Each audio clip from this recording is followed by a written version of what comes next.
नमस्कार, स्वागत है। आप देख रहे हैं CNBC आवाज। मैं हूं मनीषा गुप्ता। कमोडिटी 360 में आज हम यहां पर बात करेंगे स्ट्रैटेजीज के बारे में और हमारे साथ जुड़े हैं कुंवरजी ग्रुप के डायरेक्टर रवि देओरा और chartandtrade.com के फाउंडर विकास बगाड़िया। आप दोनों का ही कार्यक्रम में स्वागत है। वेल, अगर हम मार्केट्स की यहाँ पर बात करें तो अच्छी खासी उठापटक यहाँ पर जारी है। सोने का स्क्रीन पे लेके आना चाहेंगे और यहाँ पर हमने देखा है मुनाफा वसूली के बाद कुछ बहुत सपोर्ट मार्केट्स में फिर से लौटता हुआ। कैसे देखते हैं आप विकास, और करंट लेवल्स पे गोल्ड में क्या करने की राय देंगे? Good evening ma'am. Ma'am, gold में पहली बार ऐसा हुआ है कि डेली चार्ट पे लोअर हाइस के फॉर्मेशंस देखने मिल रहे हैं।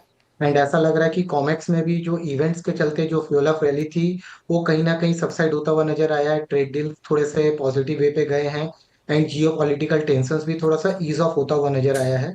डॉलर इंडेक्स भी थोड़ा सा कूल ऑफ होता हुआ नजर आ रहा है।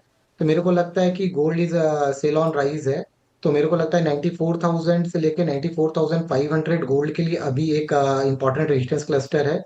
तो 94,000 से लेके 94,500 गोल्ड में एक सेलिंग जोन के तौर पे देखा जा सकता है।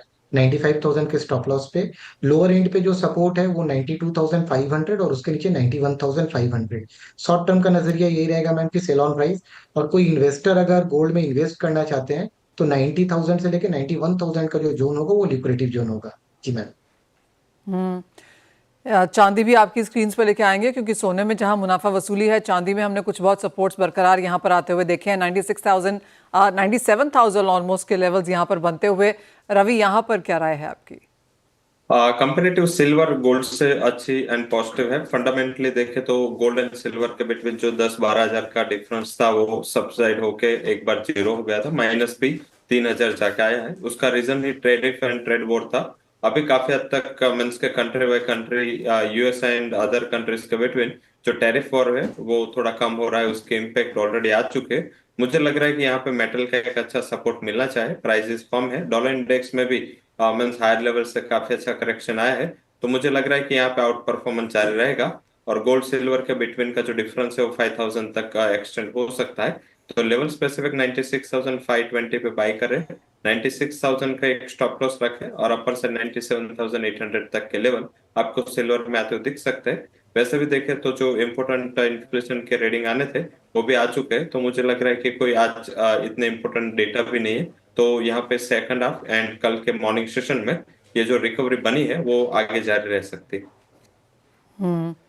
ये तो बात हुई सोने चांदी की, लेकिन एक इंटरेस्टिंग रिपोर्ट यहाँ पर SCA यानी कि सॉल्वेंट एक्सट्रैक्टर एसोसिएशन की तरफ से आज यहाँ पर आई है, जो ये दर्शाती है कि अगर हम अप्रैल का महीना देखें तो पिछले साल के मुकाबले यहाँ पर जोरदार गिरावट देखने को मिली है। 32% का यहाँ पर डिफरेंस है। हमारे साथ सॉल्वेंट एक्सट्रैक्टर एसोसिएशन के ED डॉक्टर BV मेहता जुड़ चुके हैं। डॉक्टर मेहता, कैसे देखते हैं आप? सबसे पहले तो नंबर्स कैसे एनालाइज करेंगे इसको? नहीं, पहले तो आप देखिए, पहले 6 महीने के जो रिपोर्ट है नवंबर टू अप्रैल, फक्त नवंबर में एक्सपोर्ट इंपोर्ट ज्यादा था 40%, बाकी सारे महीनों में इंपोर्ट कम हो रहा है और ओवरऑल इंपोर्ट भी 6% कम हुआ है।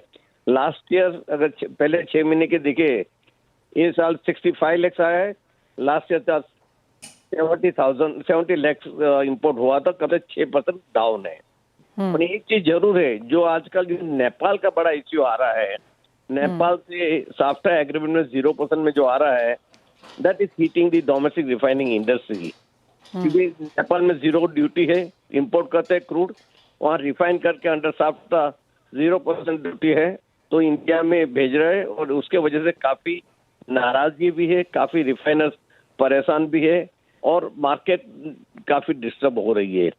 SCA की तरफ से हमने बड़े रिप्रेजेंट किया है, honourable commerce minister Piyush Goyal ji और प्रहलाद जोशी को भी मिले थे और दे हैव एश्योर्ड कि भाई they will look into this matter, कि भाई जो साफ्टा में एक्सेसिव इंपोर्ट हो रहा है वो चेक किया जाए। हाँ जी। Well, absolutely. फिर भी आप एक जैसे चीज बताना चाहूंगा, जो डोमेस्टिक क्रशिंग है मस्टर्ड के, काफी अच्छा है। हर महीने लगभग 11 से 12 लाख टन का क्रशिंग हो रहा है। इसका मतलब आप 5 लाख टन तो मस्टर्ड ऑयल पैदा कर रहे हैं। वो भी एक रीजन है कि आपका इंपोर्ट कम क्यों हुआ है। दूसरा, नेपाल से कम से कम 80-90 हजार टन आ रहा है, वो भी एक दूसरा रीजन है। और तीसरा रीजन है ओवरऑल डिमांड कम है, कंजम्पशन कम है। मे बी हीट चालू, जल्दी समर चालू हो गया, वो भी रीजन हो सकता है, या तो हाई प्राइस भी होना चाहिए, वो भी एक रीजन है। और एक लास्ट में मैं अगर बताऊं Stock is at the lowest level.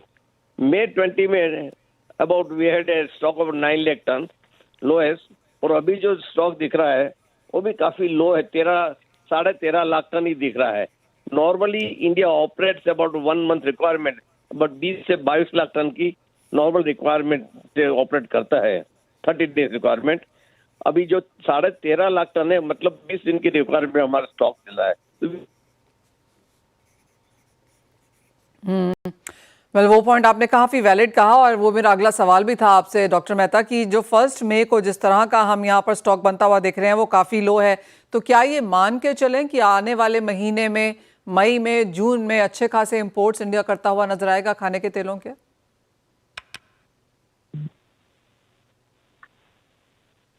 Doctor Mehta, आपको मेरी आवाज आ रही है? अभी आवाज आ रही, लाइन कट हो गई थी. हाँ जी, डॉक्टर मेहता आप जी, तो आप कहेंगे आने वाले महीनों में यहाँ पर ज्यादा इंपोर्ट फिर देखने को मिलेगा? थोड़ा ज्यादा होना चाहिए, क्योंकि पाम पहले महंगा था. अभी देखिए पाम अगर एक 1.5 महीने में पाम काफी टूटा है. जो सबसे महंगा पाम था आज सीपीओ 1040 में आ गया है, एसबीओ सोयाबीन 1130 है, और सनफ्लावर 1205 है. तो डेफिनेटली जो पाम काफी कम है लास्ट 2-3 महीने में, फिर से पाम ज्यादा आने का शुरू हो जाएगा. और मेरे लगता है कि फिर से अपने लिए भी थोड़ी ऑफ सीजन आ रही क्रशिंग की, तो अगले 2-3 महीने में रादर देन सितंबर महीने तक इंपोर्ट बढ़ना चाहिए. फिर भी ओवरऑल लगता है कि लास्ट से 160 लाख टन इंपोर्ट हुआ था. हो सकता है कि ये साल इंपोर्ट 160 से थोड़ा कम हो, 155 तक हो, या 150 तक भी हो. हाँ जी. तो यानी कि इंपोर्ट यहाँ पर बेहतर होने की उम्मीद है आने वाले कुछ महीनों में. डॉक्टर मेहता, अब जो आने वाला सीजन है, और जैसे आपने कहा ऑफ सीजन में हम बहुत जल्दी यहाँ पर जाते हुए नजर आएंगे, लेकिन अगले सीजन को लेकर अब किस तरह की सेंस है बाजार में? क्योंकि मॉनसून नॉर्मल, अबव नॉर्मल बताया जा रहा है. ज़्यादातर एग्रीकल्चर कमोडिटीज़ में हमने देखा है, इंटरनेशनल मार्केट्स में भी प्रोडक्शन थोड़ी बेहतर है. जहाँ तक एडिबल ऑयल की बात है, अर्जेंटीना, ब्राज़ील के नंबर्स काफ़ी स्ट्रॉन्ग हैं. तो आने वाला सीजन उस लिहाज से कैसा लगता है? सबसे अच्छी न्यूज यही है कि नॉर्मल मॉनसून आ रहा है. जो ऑयलसीड ग्रोइंग एरियाज है, डेफिनेटली वहाँ नॉर्मल मॉनसून का प्रेडिक्शन है. उसका मतलब ऑयलसीड की प्रोडक्शन बढ़ेगी. मगर एक जो डिस्टर्बिंग फैक्टर है वो मेज है. जब मेज का कल्टीवेशन बढ़ाया तभी ऐसा लगता था कि मेज विल रिप्लेस पैडी और अदर थिंग. पैडी की जगह पे maize is replacing oilseed, pulses and cotton. तो हो सकता है कि at the end of the day you will find कि मेज का एरिया काफी बड़ा है at the cost of oil seed और कॉटन की वजह से है. तो वो एक डिस्टर्बिंग फैक्टर हो सकता है, क्योंकि जैसे मेज में प्राइस मिल रही है इथेनॉल की वजह से जी, तो डेफिनेटली एरिया बढ़ेगा और वो ऑयल सीड को अफेक्ट करेंगे. और दूसरा डिस्टर्बिंग फैक्टर है डीडीजीएस. जो डिमांड फॉर ऑयल मिल काफी कम हो रही है. रीजन यही है कि कैटल फीडर में मेनली राइस ब्रान और रेपसीड मिल यूज होता है, वहाँ 100% वो डीडीजीएस रिप्लेस कर रहा है. सोयाबीन जो पोल्ट्री में सोयाबीन मिल है वहाँ भी पार्सली डीडीजीएस रिप्लेस कर रहा है. और अभी जो न्यूज आ रहा है कि अगर मक्का अलाउ कर दिया गवर्नमेंट ऑफ इंडिया ने यूएसए से, तो और डीडीजीएस बनेगा.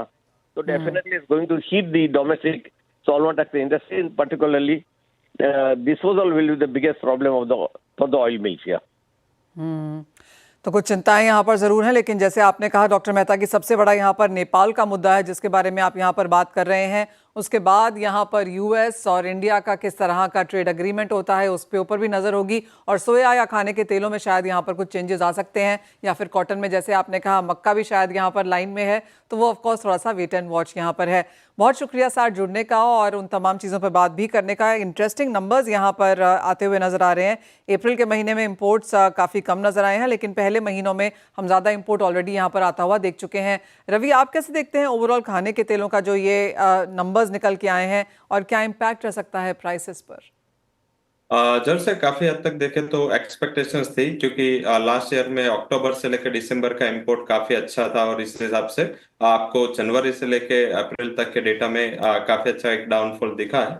पर्टिकुलर प्राइस के अलावा थोड़ी डिमांड भी मैटर रही है. और इंटरनेशनल मार्केट की बात करें तो वहां भी देखें तो means trade war, tariff war इसके हिसाब से लगातार ये edible oil and edible oil seed का कॉम्प्लेक्स है वो लगातार बिक रहा है। मेजरली सोयाबीन का कंसर्न था क्योंकि चाइना एंड यूएस में मीन्स के जो 145-125% के टैरिफ थे उसमें कोई भी ट्रेड पॉसिबल नहीं था, तो काफी हद तक वहां पे एक मायूसी थी। बट मुझे लग रहा है कि अभी धीरे धीरे edible oil as well as oil seed के प्राइसेस यहाँ पे इंटरनेशनल सपोर्ट के हिसाब से डोमेस्टिक प्राइसेस पे स्टेबल होते हुए दिखेंगे। सेकंड है कि पाम ऑयल है वहां पे भी न्यूज है कि शायद इंडोनेशिया है वो अपनी जो एक्सपोर्ट ड्यूटी वो 7.5% से 10% कर रहा है। तो मुझे लग रहा है कि प्राइसेस में यहाँ पे एटलीस्ट एडिबल ऑयल के प्राइसेस में palm oil and soya oil मुझे लग रहा है कि नियर टर्म में ये दो कमोडिटीज में एक उछाल देखने को मिलेगा।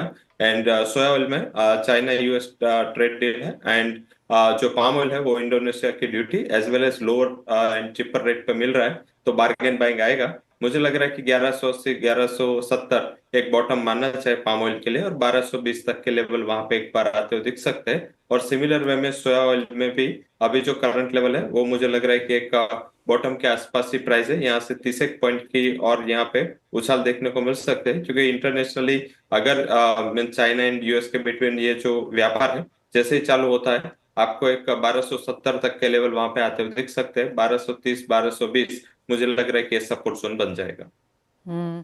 तो एडिबल ऑयल प्राइसेस में ऑफ कोर्स सपोर्ट लेवल ज़्यादा करीब हैं और तेज़ी की एक्सपेक्टेशन आगे जाते हुए मेटल्स आपकी स्क्रीन पे लेके आएंगे। और विकास, यहाँ पर आपको क्या सेंस नजर आती है, क्योंकि कुछ खरीदारी आज भी यहाँ पर क्रॉस बोर्ड जारी है?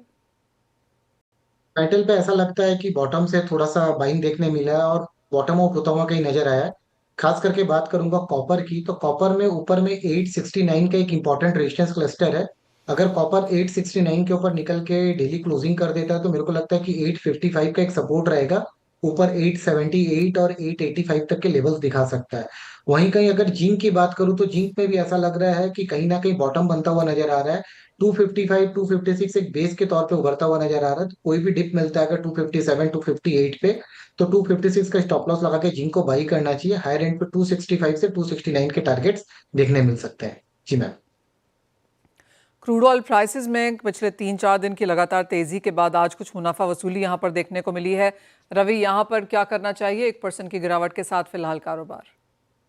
जब से काफी ओवरबॉट हो चुका था, पर्टिकुलर 4890 से प्राइसेस चलना स्टार्ट हुए थे। Upper side prices 5500 almost touch करके आए हैं।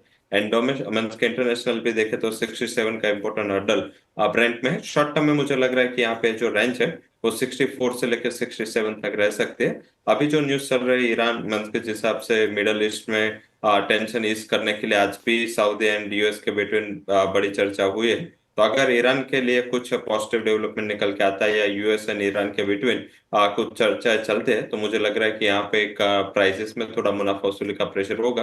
क्योंकि आज सीरिया एंड यूएस के बिटवीन जो संधि थी वो शायद ऑलमोस्ट हो चुकी है, पर्टिकुलर तुर्की एंड सऊदी के इंटरवेंशन से। तो मुझे लग रहा है कि यहाँ पे थोड़ा प्रॉफिट बुकिंग के लिए एंड थोड़ा सेलिंग के लिए ट्रेड करना है। क्योंकि चाइना एंड यूएस डील का जो मेजर प्रभाव है मुझे लग रहा है कि मेटल्स में अभी भी बाकी है। तो मेटल्स ज्यादा पॉजिटिव है, बट क्रूड में ये रीजन की वजह से थोड़ा प्राइसेस में मुनाफा वसूली का प्रेशर आ सकता है। लेवल स्पेसिफिक 5400 के जितने करीब मिले बेच के चले।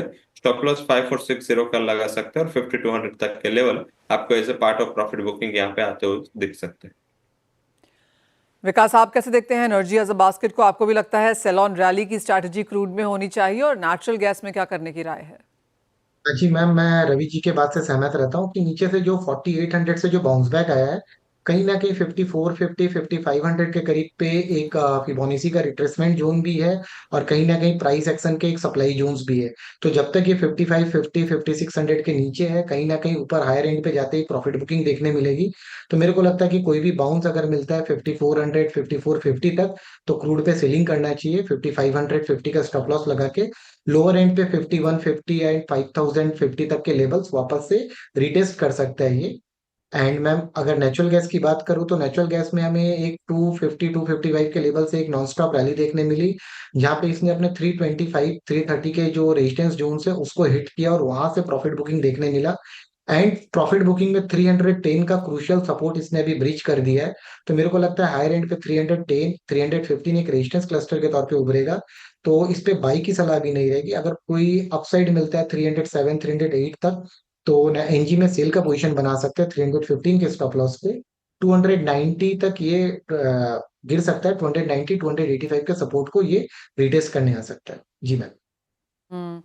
ब्रेक में जाएं उससे पहले रवि, आपकी कोई और एग्रीकल्चर में टॉप ट्रेडिंग स्ट्रैटेजीज, बिकॉज यहाँ पर काफी अच्छा है, मोमेंटम फिर से लौटा है। दरअसल ये मीन्स के वॉर समाप्त हुआ एज वेल एज ये जो यूएस एंड चाइना के डील है वो काफी अच्छा सेंटिमेंट को बूस्ट करके, हालांकि गुआर में एक कॉम्प्लेक्स रहा है कि जिसमें कुछ भी रीजन कोई भी फंडामेंटल्स वहां पे काम नहीं कर रहे, बट उसके अलावा काफी कमोडिटीज में अच्छा उछाल है। मुझे लग रहा है कि यहाँ पे थोड़ा कॉटन कॉम्प्लेक्स पे फोकस करना चाहिए। ट्रेड डील है वो वहां पे फायदेमंद हो सकते हैं। 66 के करीब काफी आप इंटरनेशनल मार्केट में देखें तो कॉटन के प्राइस स्टेबल हुए हैं। मुझे लग रहा है कि ये एक रिकवरी 70 तक आ सकती है, तो आपका पास जो कॉन्ट्रैक्ट है वहां पे बाई करें। स्टॉप लॉस 1560 का लगा है, 1630 तक के लेवल की उम्मीद आपको करनी चाहिए। वहीं एग्रीकल्चर कमोडिटीज में काफी टाइम के बाद धनिया में थोड़ा शॉर्ट कवरिंग दिखा है, ये एक्सटेंड हो सकता है। 7040 7060 ये एक सप्लाई जोन था। मुझे लग रहा है कि जैसे ये क्रॉस होगा आपको 7150 तक के लेवल आते हुए दिख सकते हैं। करंट लेवल पे बाय करें। जून कॉन्ट्रैक्ट स्टॉप लॉस लगा सकते हैं अराउंड से 6960 एंड अपर साइड 7200 तक के लेवल की उम्मीद करनी चाहिए। ऑलराइट, तो तेजी बरकरार है यहाँ पर आपकी स्क्रीन पे, जैसे कि आप देख सकते हैं, और बाइंग मोमेंटम में ही फिलहाल यहाँ पर बने भी रहना है। बहुत शुक्रिया रवि आपका साथ जुड़ने के लिए। विकास, आपसे भी इजाजत लेंगे, एक ब्रेक ले रुकेंगे, जब लौटेंगे तो यहाँ पर बात करेंगे कॉफी की। यहाँ पर हमने लगातार तेजी बनते हुए देखी। अगर इस साल की भी बात की जाए तो अब तक कॉफी के प्राइसेस यहाँ पर 12 से 15% की तेजी के साथ कारोबार कर रहे हैं। इंडियन मार्केट्स के इसके क्या मायने हैं, बताएंगे आपको।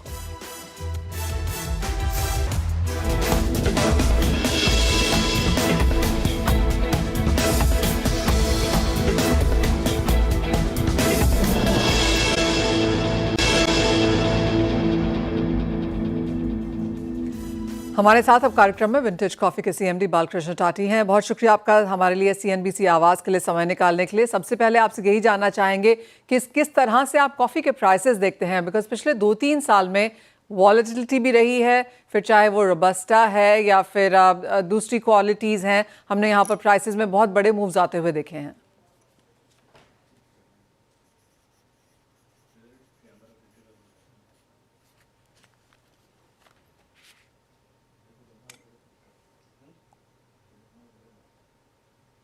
हम आपको सुन नहीं पा रहे हैं, आपसे जानना चाहेंगे कि किस तरह से आप कॉफी के प्राइसेस देखते हैं।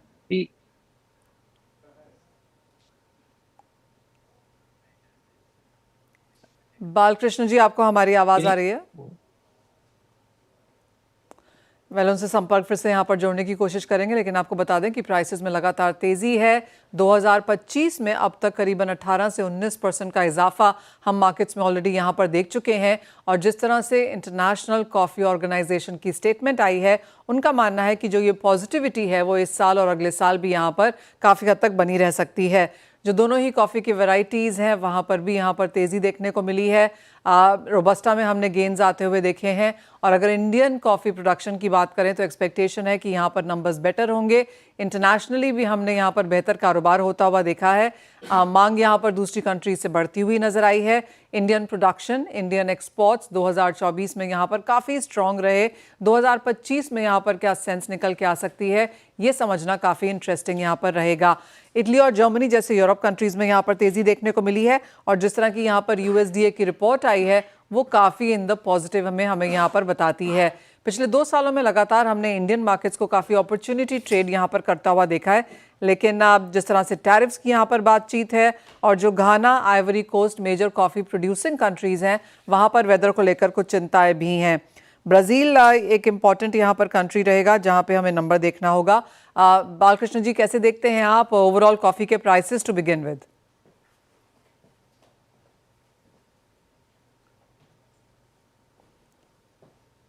बालकृष्ण जी, आप कॉफ़ी के प्राइसेस कैसे देखते हैं यहाँ से? अभी it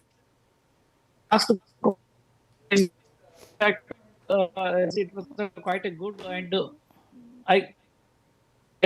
yeah.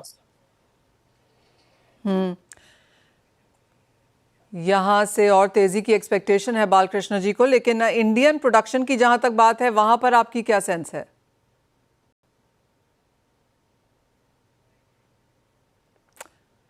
नहीं, उनसे यहाँ पर संपर्क हमारा थोड़ा सा अभी भी पैची है। और हम आपको बता दें कि जहाँ तक कॉफ़ी के नंबर्स की बात है, यहाँ पर हमने थोड़ी सी स्ट्रेंथ यहाँ पर बरकरार बनते हुए देखी है।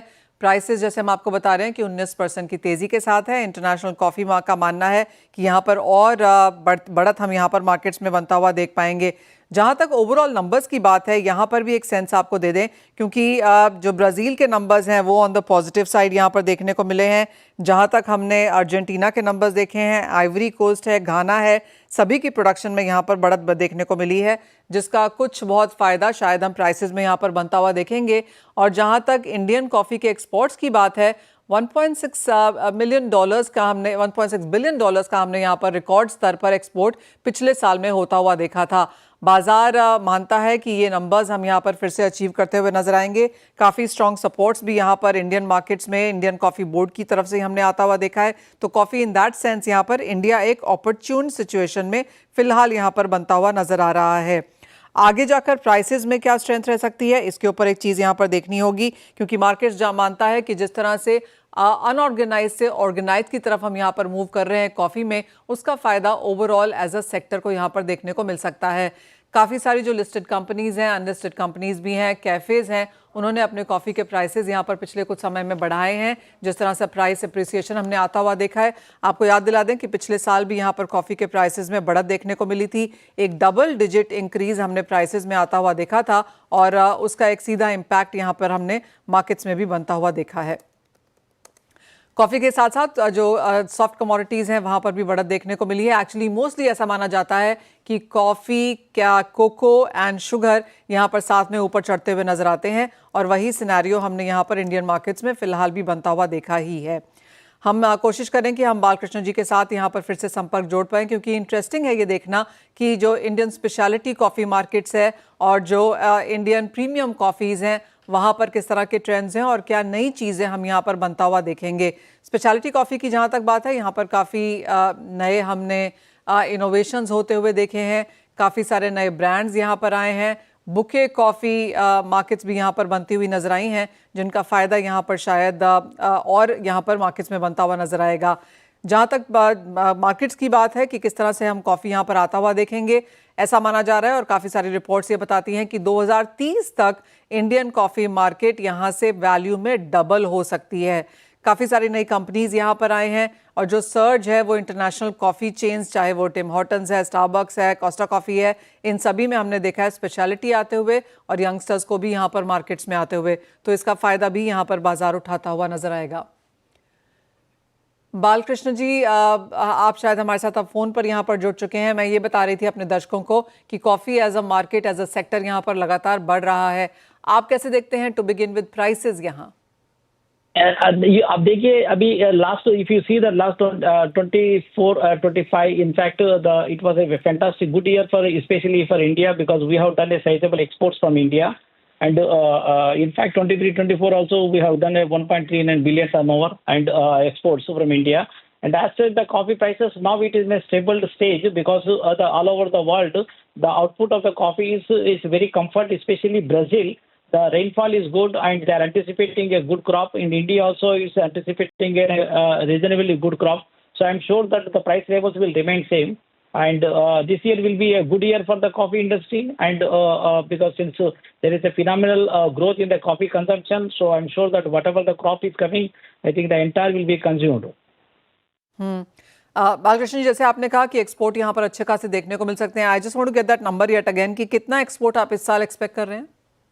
No, we are 23-24 we did around 1.29 billion, and I think this year you're talking about in general in total for country coffee exports. Yeah, it should be in the region of 1.4 billion turnover this year, the exports from India. So that is what is anticipated. I'm sure that this is easily we do, because India is typically what actually we are not only exporting the coffee beans, but also we are exporting a lot of value added items, especially the soluble coffee. Especially like we have a soluble coffee plant where we produce 6,500 metric tons, and we are utilizing a full capacity of 100%. Similarly, there are a couple of factories in India that are doing a soluble coffee, instant coffee. For instant coffee, we required around 2.5 kg of coffee beans. So obviously, because the value addition is very high, and we are now exporting in a consumer packs where there is for 30 to 40% growth is there. Obviously, because most of the countries they really like the coffees, Indian coffees. So we are anticipating a good volume export from India, and also we really, frankly speaking, that the government of India also is supporting in all respects, especially for exports of coffee. जो आपने कहा 30 to 40% demand growth है, ये retail के लिए है, India है या वर्ल्ड ओवर है? No, I'm talking about India is phenomenally is growing around 8%, and world it is in a CAGR is around 4.5 to 5% is there. So India is around 14% is there. That if that is the case, but I'm talking about to 30 to 40% is the value addition which we are doing because of we are doing in fact we are doing a value addition by soluble coffee and packing and exporting. Earlier people used to do in a bulk and other people do the packing there, but we are now doing a value addition that gives a bigger edge and a better margin for the country and a higher revenue for the country. Balakrishna ji, एक final सवाल, और यहाँ पर speciality coffees हैं and then roasted हैं and then as you said value added है, hazelnut, vanilla, बहुत सारी कॉफीज हैं। ये वाली जो मार्केट है ये कैसे ग्रो कर रही है? This is also growing actually. As a matter of fact, roast and ground coffee market is not that much growth. Actually, there is a slight decline in the roast and ground coffee market. But if you see the value-added coffee products like vanilla and other flavors and all, that is growing because the youth and the generation is attracting towards that. That market is growing, and I think that this current year and the coming days, I think there will be a phenomenal growth in this sector also. Perfect point. Balakrishna ji, बहुत शुक्रिया हमारे लिए आज समय निकालने के लिए। कम समय मिला लेकिन आपने बहुत सारी डिटेल्स हमारे दर्शकों के साथ शेयर करी हैं, तो उसके लिए बहुत बहुत शुक्रिया। भले इसी के साथ मुझे भी दीजिए इजाजत, लेकिन ब्रेक के बाद लेकर आएंगे आवाज समाचार।